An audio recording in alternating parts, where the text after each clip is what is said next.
Okay, we're live with the one, the only Hollie Kitchens. So for many of you that don't know, we do coaching with John Kitchens, and this is his better half, and she is kind of a personal branding expert. And so we thought it'd be great to have her on today because we're thinking about potentially starting a podcast. And, you know, a lot of the videos and interviews and things that we've been doing here recently, it only makes sense to kind of put them into audio. And Hollie's got a lot of experience with that. So we thought, what better to start the year than with a little Q&A, I guess, with kind of how to start a podcast and personal branding and everything to that extent.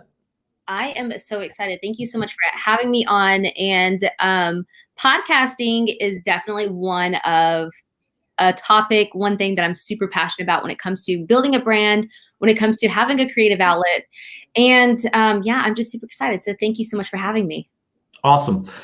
So I guess the first question that I have for you is, so we've been doing a lot more video, right? And obviously I think that's the way that everything is going these days is, obviously I was listening to something yesterday and it was like, YouTube, you can put a YouTube video on there and it's going to be there forever. Whereas, maybe you put a post on Instagram, it's gone in a couple of days. No one's ever going to see it again.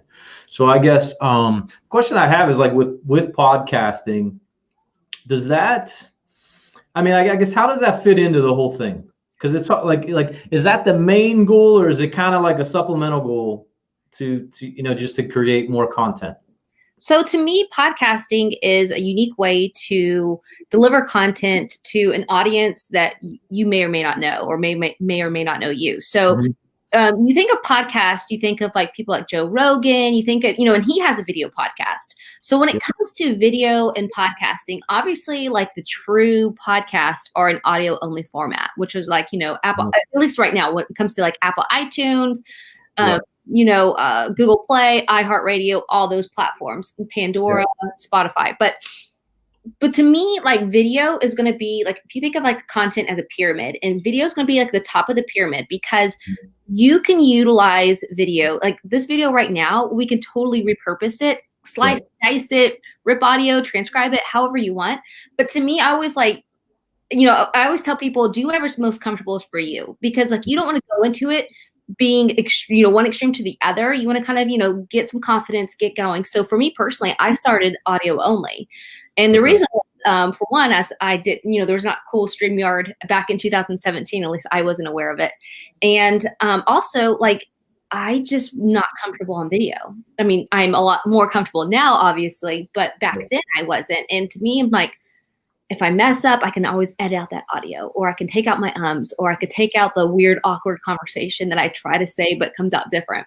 Right. But, just start out wherever you feel most comfortable. But when it comes to video, like if you're comfortable doing video, I say 100% go to it. And obviously, if you're a little uncomfortable, I still say go for it because, obviously we all know we grow when we're uncomfortable because we get more confident as we do more and more. And like I said, you can utilize it so many different ways. You can put this up on YouTube. You can put it on Facebook Watch. You can obviously slice and dice it into a mini series. You can upload 20 minutes up on IGTV. You can also utilize it on Instagram. You can transcribe it on rev.com. And then you could post it as a blog or post it as show notes. There's just a lot of opportunity when it comes to podcasting. And the great thing is like, it's your show, it's your rules. You guys can do whatever you want. Obviously there's best practices. Sure. However, doing something is a whole lot better than doing nothing. Right.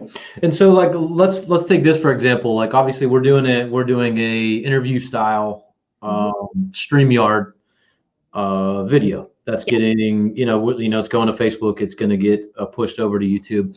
Is it something where like you almost like we have the Matt Durbin Live? Is that almost this could be its own podcast? Let's say you do this once a week. You do an interview style podcast. You essentially just download that to the audio, and then you're going to go ahead and upload that into one of the podcasting kind of platforms. 100%. So podcasting is so much easier than what a lot of people think. The hard work comes in consistency and actually just taking action and doing it. So yeah, you're absolutely correct. So Matt Derwin Live could be a podcast show in itself. You could be on Facebook only. You could be on other platforms. Always think about and always refer people to Gary Vee. So think about the Gary Vee experience. Mm-hmm. When you go on Gary Vee experience, that's literally where so much of his content just dumps into.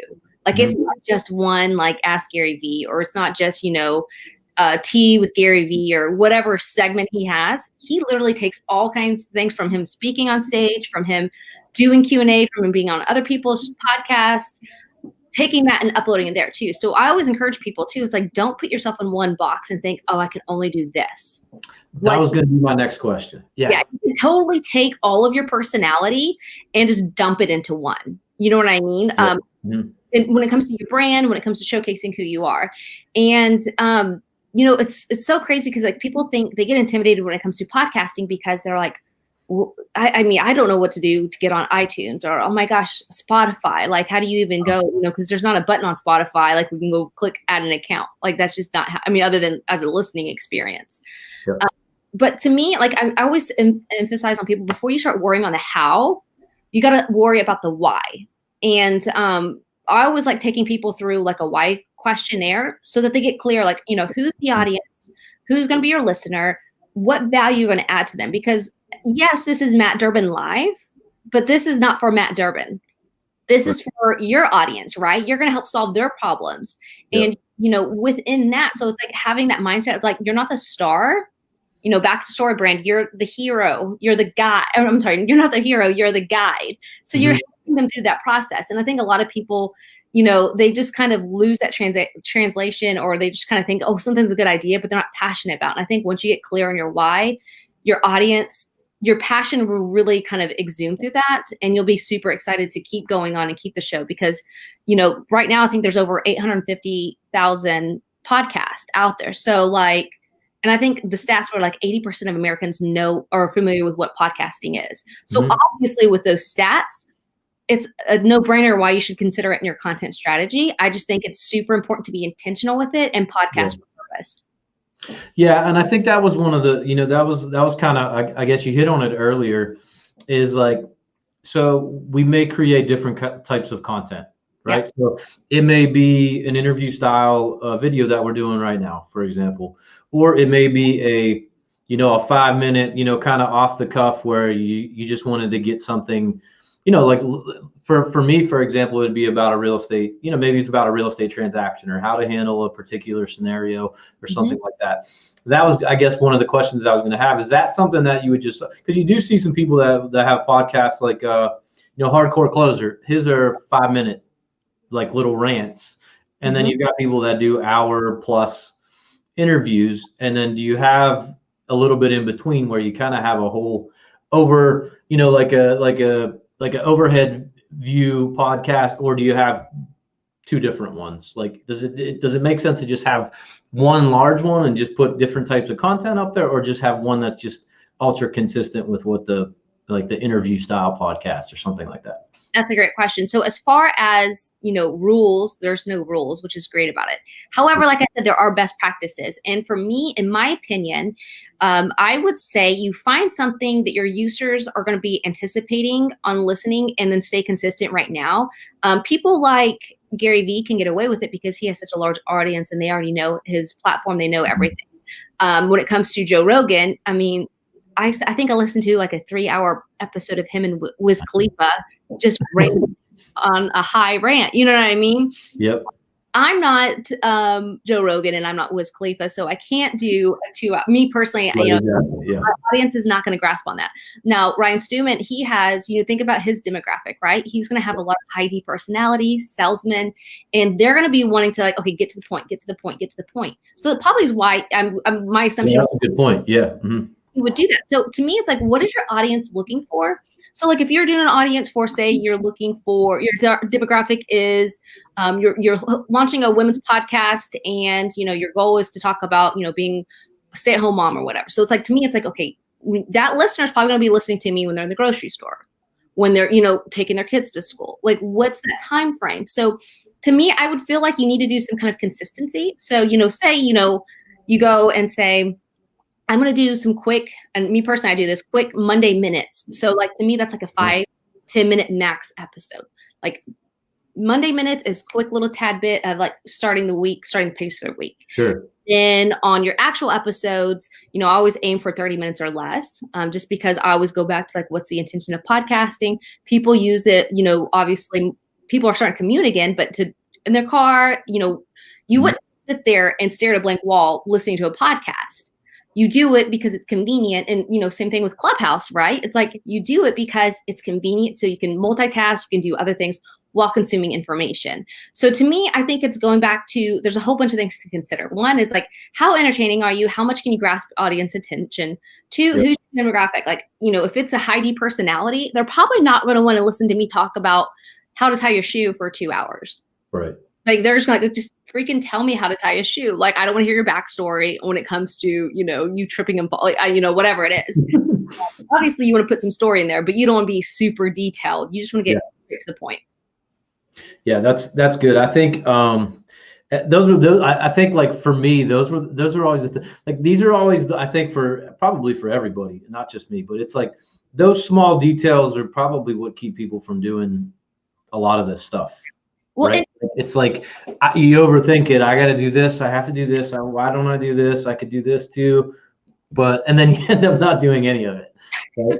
Exactly. A lot of people talk themselves out of it, or it's like on their to-do list. It's not priority. To me, I'm like, if you are truly genuine and starting a podcast, start a dang podcast. Like, take action and do it. I mean, like with technology, it's so easy. I mean, to me, my podcasting equipment is this blue Yeti microphone.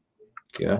If I'm on video, it's a ring light because obviously, you know, I don't want to look like I have like bags underneath my eyes or I have poor light, right? And then I use like a free program, GarageBand, on my computer to edit it. And then I use Libsyn as my platform to host. So Libsyn, they have plans starting at $5 a month, which to me, that's a good little level if you're not super active. $15 a month is probably pretty good if you're doing 30-minute episodes weekly. And it's like $15 a month. And if you use promo code LEGEND, all lowercase, I'm like a partner promotional person for them. Sure, yeah. Like, say if you sign up today, you'd get the rest. You'd get from January 5 to January 31st free, and then after that, you'll get the whole entire month, the next month free. So you get all February free. And what I love about Libsyn is, for one, the way that they post it on other platforms. So you literally, when it comes to a hosting platform, whether it's Libsyn, Anchor, whatever it is, you can go through and upload your audio once, and then that one platform will push it to iTunes, it'll push it to Spotify, it'll push it to Pandora, it'll push it to Amazon Alexa. But to me, like, there's different platforms, and to me, I'm like, just do your research. Like I said, I'm a Libsyn fan. I've always been on Libsyn. If my thing is like, if it's not broke, don't try to fix it. Right. But there are other programs too that are free, like Anchor.fm. That's a free one. However, it doesn't push to like iHeartRadio. So like, to me, it's like how big you want to start, and then like what are you willing to invest? To me, $15 a month is a no-brainer when it comes to being on major platforms like Amazon and Spotify. I don't know if Anchor does to that one. And iHeartRadio is the big one, because previously I had tried to upload it right when I first started podcasting to iHeartRadio, and I never could get it. I never got a response. And I heard a lot of people have the same exact experience. I don't know if it's because I was brand new, but once you're on Libsyn for 2 months and you produce content for 2 months, you get accepted into iHeartRadio. So like, it's like getting higher level standard platform. That was going to be my question. Yeah. Cause I think I set up Libsyn.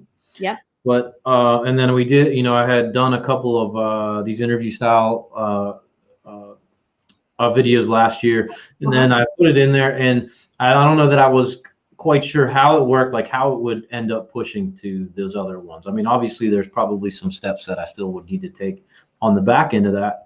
But is there a certain criteria for it to go to iTunes or to Spotify or to all those, or as long as you're creating it, they're going to take care of the rest, they're going to push it there and it's going to appear there? 100%. So you just got to make sure when you launch your platform, whatever it is, like Anchor, I think does it automatically. However, like Libsyn, you have to go through and set your destination. So like on your top of your menu, it says select destination. And from there, it'll have a list of different categories. So on your select destination, me personally, I'm like, I want to be on all the destinations because why not? But you do have to go through there and click and set it up, or else it will not push to it. And then when you publish your episode, you can, when it says publishing, you can go through there and manually change in, like, say if you don't want this episode to go to LinkedIn, like maybe you have a lot of cuss words or something, I don't know. You don't want to go LinkedIn. You can uncheck LinkedIn and then click there and publish it there. I will say, me personally, I haven't had any experiences, but being aware of marking it as explicit content if you do, because I know some people can get knocked if they are, promoting themselves as any listener friendly, and then you drop a whole bunch of F-bombs. So just being aware, and you don't get in trouble for marking as explicit, you be in trouble by not marking it as. So it's just little things like that. You don't want to get in trouble when it comes to platforms and marking it, like Spotify. I know that they're a big they hold that standard for sure high. Gotcha. That makes sense. Yeah, those were some of the main questions that I have with that, I guess. And then one of the I remember when we came to Dallas, and we were talking about obviously we have the funniest man alive in DJ Fairly. So it's like, how do we utilize DJ in something like this? Do we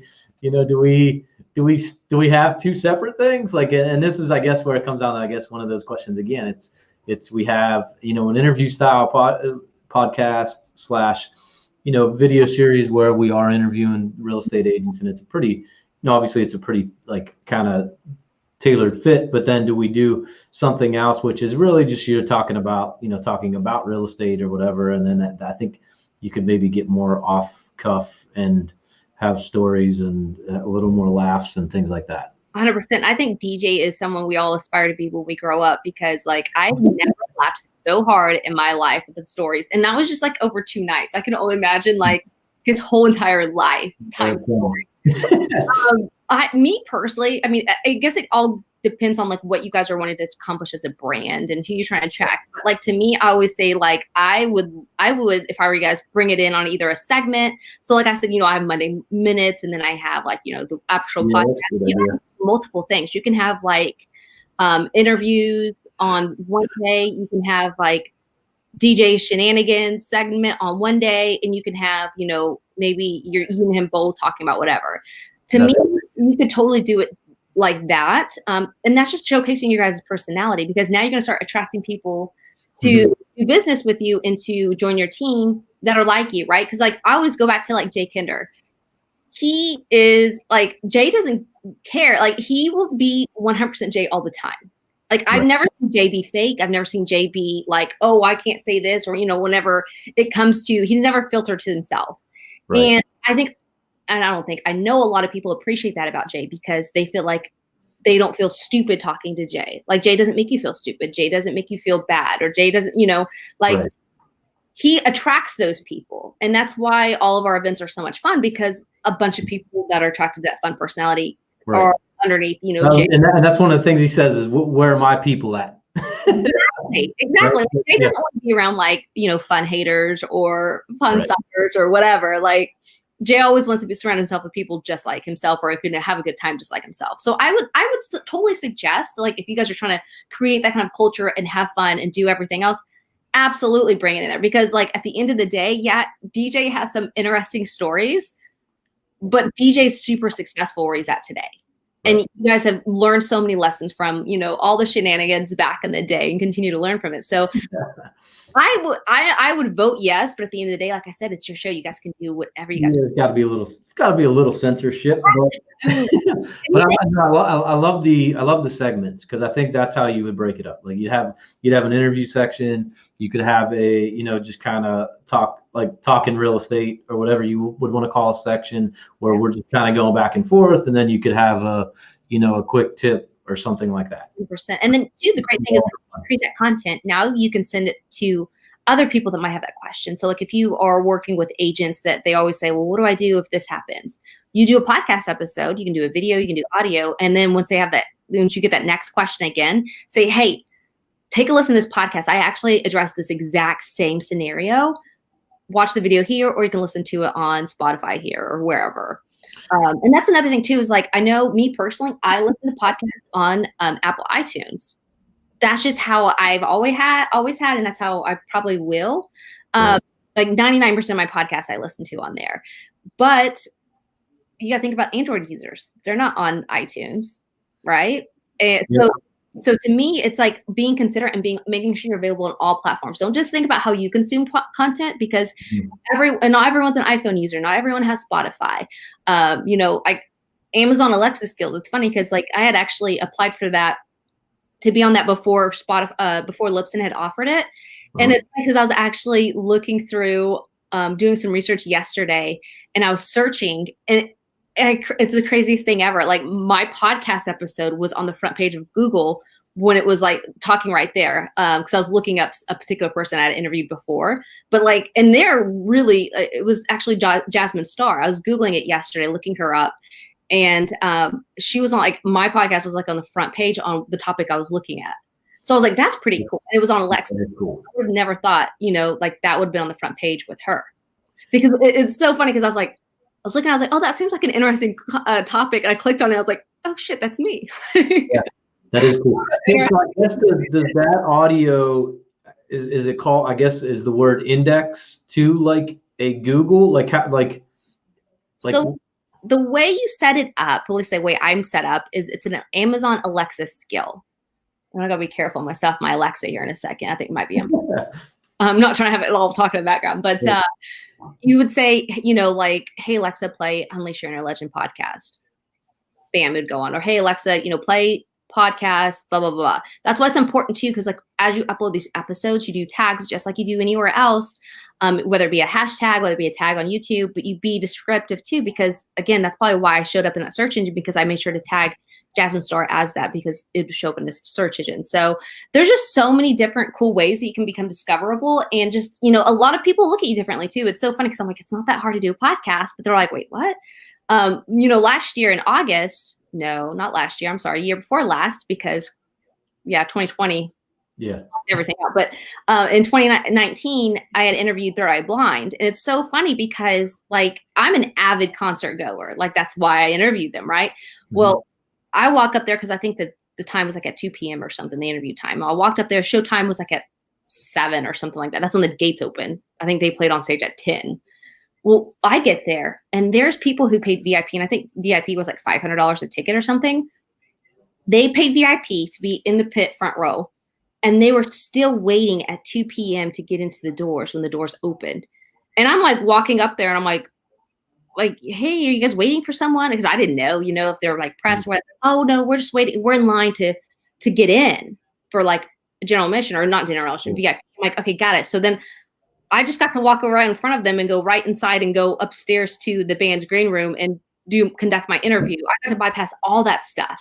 Yeah. No press credentials, no nothing. Like all it was is just me asking me in a way to go back to tie into like how I'm helping them. Versus like, oh my gosh, I'm a big fan. Like, of course, people aren't going to ask you. But I'm just telling this little quick story just because, like, you never know what opportunity will come from that. Right. Because it's just, I don't know, it's just interesting to see. Like, people won't take a meeting. So, like, go back to real estate, say a home builder, right? Like, either there's a brand new builder in town or there's an established builder that you want to get business with. If you go up there and drop them off your name, your card, they might say, okay, cool, whatever, here's a brochure, the typical builder, obviously they want to incentivize you, but they're not going to have you as their listing agent. They're not going to meet with you right then and there. Usually they don't. Now, if you were to come there and say, hey, builder, I love what you've done with the community. I'd love to have you on my podcast. We go live weekly. We talk about communities and I would love to showcase like what you're doing for the community. Don't you think the builder would be more apt to say, hey, you know what, Matt, let's go ahead and meet to that meeting? He doesn't understand it's a meeting, but like that's just the door. You just open the door into that relationship. And I mean, obviously we all know relationships don't just end at the end of a podcast, and you always continue to add value to make those deposits. But I think that podcasting is just such a great way to land that dream meeting or connect with the people you've always wanted to connect with in a creative way, in a way that gives back value and just, contribute to everything. Yeah, it kind of creates clout without necessarily, even if you maybe don't have it. No, I think that's great. I guess the one question I have with that is like, let's say you start a podcast, right? Mhm. How do you get it out there? How do you get people to listen to it? Is it just more like shares and shares on social? Is that something you put everywhere? Your signature, you put it on your website, you All the promote that with everything, business card, everything. all the above. Just like how do you let people know that you're a real estate agent? How do you let people know what you do? You put it on your signature, you put it on your website, you obviously, like I said, making sure you're on local platforms. You join groups too that where your audience is at. So like if you're doing a podcast on, I don't know, Frisco, Texas, you join a Facebook group called Frisco, Texas, right? Or whatever, this community groups, and then you say, hey everyone, Eddie Napoli's just opened up a brand new restaurant. I got to interview the owner. Would love for you guys to listen in. Super excited to have this great restaurant here. Now, you're not saying like, buy from me. I'm a real estate agent. Right, no, exactly. Hey, I was out in the community. I interviewed somebody that's contributing back. Here's an episode. Would love for you guys to tune in and make sure you guys go support new businesses like theirs or whatever it is. Awesome. So to me, it's like, it's a cool way to showcase your areas of expertise and then just find where they're at. Like I said, put it on your signature, your social medias, but then also taking it a step forward and then finding where you can add, copy and paste that link into it when people are asking about that topic. So it's Facebook groups, it's clubs, awesome. Wherever it's at.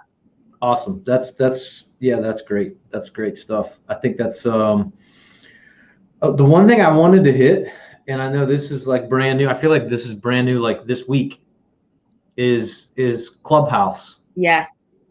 And I know that you're big on there, and actually you just got off of a one right before we got into this, right? Yep, 100%. Oh my gosh. So I'm just like a lot of people who just got on the platform, slightly obsessed with it. And I'm like, okay, the great thing and what I like about it is you can still multitask. So I'm not just sitting there staring at a phone the entire time. I'm, getting my work done. I'm working my task list. And then if I hear something that sparks, I listen to it, I turn it up, or I contribute if I'm a moderator or a speaker. So what I love about Clubhouse is obviously it's audio only. And I'm a huge, obviously, podcast fan. So to me, it's almost a modern day talk show like app. Yeah. I'm trying to find ways to repurpose it and utilize it. I'm just like everyone else. That was I guess the question that I was going to follow up with is like, how do you see that kind of like playing out into the future? Because I feel like it's brand new. And I think you might have even sent me the invite. I went on there, and I think it was probably 2 days ago, Sunday maybe, but I don't know. But I caught in. There was a real estate mastermind. Glenn Sanford ended up coming on, and I listened like 3 hours. Yeah, and then the beauty of it too is like you can connect with people. You just raise your hand and get on stage.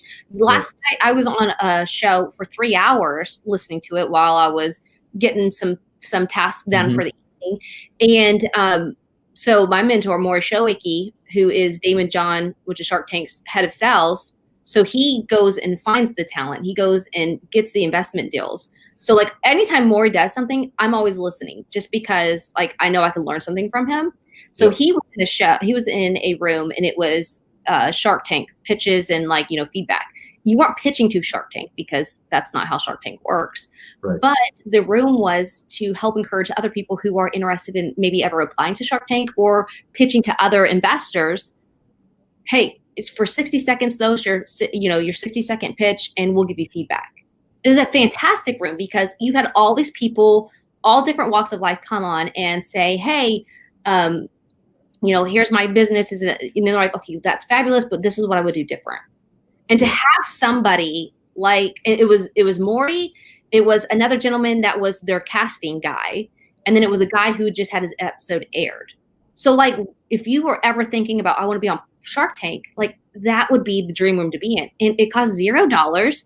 Right. You just raise a hand and you get in there. And they were letting people going through and cycle through all night. And you got to think 60-second pitches, and you got to think 3 hours. Yeah. I think we carried on more because I ended up having to dinner time, but it's so cool because like you can connect with so many people. You just raise your hand and get on stage. Yeah. Do you see that being like a localized thing as well? Like, cause we were talking about that the other, like, I think it was yesterday we were talking about like, what do you do then? Do you start a room like for Pittsburgh real estate agents? Do you start how do you like see that kind of segmenting up or being utilized? Cause I feel like it's so new right now. It's like, when I go on there, it's like there's maybe like 3 shows that I would actually follow or listen to based on, I guess, my criteria. But I'm sure as that grows, it's going to be inundated with 100%. And I heard someone make a comment that was super interesting yesterday, and they're like, it's going to change so much. And I think people, you can utilize it however you want to. So they made the scenarios like when we have live events back and we have these big conferences, you would connect with people at conferences, right? Like, oh, hi, Matt. Like, I saw you on stage, or I seen you last conference. Good to see you. Let's catch up. Let's go grab lunch. So what this guy had said is like, where he could see a platform even like this going to is like, okay, so Hollie and Matt go to lunch. And instead of just me and you talking, we put our earbuds in, we create a room, and then we go live. And then now we're going to start sucking in these other people who have and you essentially have lunch with, you can invite your other friends to join in the conversation. And because that's what I think that's where it ends up being really cool, and where I got just caught into it is because you had random people just popping into a room. It's almost like you're at a party. Exactly. And then you just peace out. You just say, okay, I'm gonna leave quietly. Like, you don't, hey everyone, bye. Or, there's not a big number of people in the room right above you. So as a speaker, you're like, oh my gosh, there's only like 5 people in this room. No, you just talk, and that's all you worry about is just adding back value. It's a super exciting platform. I'm excited to see where it takes it. Like, I don't know, just the connection, the way to connect with so many people. And then it's just so live. It's almost like, I think a lot of people are zoomed out. And I think people are just like, okay, this is cool. I don't, if I was to get up right now and go grab a drink, people see me go up and get a drink. They're like, okay, like that's weird. Yeah. I literally was just saying to my wife this past weekend, like, I'm just burned out on social, right? Yeah. I'm burned out on Facebook. I'm burned out on Instagram. I'm like, I'm just like taking in too many audiobooks, and like I just got so much, and then that popped off. And then like 30 minutes in, Glenn Stanford's on there answering questions. I'm like, oh my God, this is amazing. Like, this is brand new. It's like the shiny new object for social, right? It really is. And I think it's super cool because, I mean, like, obviously there's more ways to use it other than just business and growth. I mean, from my understanding, there's rooms about, stay-at-home moms, soccer moms, whatever it is. But I just love how, like, you just hop in a room, you can hop out, like you can bounce around, you can follow people. It's just cool to see the opportunity of how to connect with people and how to build that brand. Cause I think within the past couple of days, I've had like I've grown a lot on like just on Instagram too, because like, that's how people connect with you. Yeah. I think I did. I mean, I did that. A lot of the people, I think again, like this is along the same lines as a podcast, that it does create some kind of, some kind of clout if you're a moderator in one of these rooms and you're the one speaking, and then you're like, well, who's this guy? Yeah. There's Instagram, you follow him. Like, I mean, I did that Sunday, probably, probably follow like 10 new people that I've never heard of that I really like what they had to say when they're talking about real estate business, things like that. So I think that's super cool. I think that's something that we're obviously gonna figure out how to utilize. What I love too is so new to everyone. So there's a bunch of like conspiracy theories. There's like a bunch of grapevine stuff, but it's exciting. One of the things like who's gonna figure out how to take it over first. Almost, it almost feels like there's a little bit of urgency to like become really good on that. We're gonna let you guys figure that out, and then and then we're gonna follow. Right? I love it. I'll keep you posted. Awesome. Well, I won't take up too much more of your time here. So I greatly appreciate you getting on. And this is a good kickoff to the new year because we got some things that we want to implement, and this is one of them. So obviously I got some questions answered. And if anybody does want to get in contact with you, ask questions, touch base with you, what's the best way to reach you? There's a couple ways. So obviously holliekitchens.com. That's going to have all the different, ways to connect with me, email, social media, whatever. If you're on Facebook, just shoot me a message. If you're on Instagram, DM me, whatever it is, but be more than happy to help you guys with your podcasting journey because I'm super excited about helping others launch theirs. Awesome. I really appreciate you coming on, and thank you again for the time. Thank you. Okay.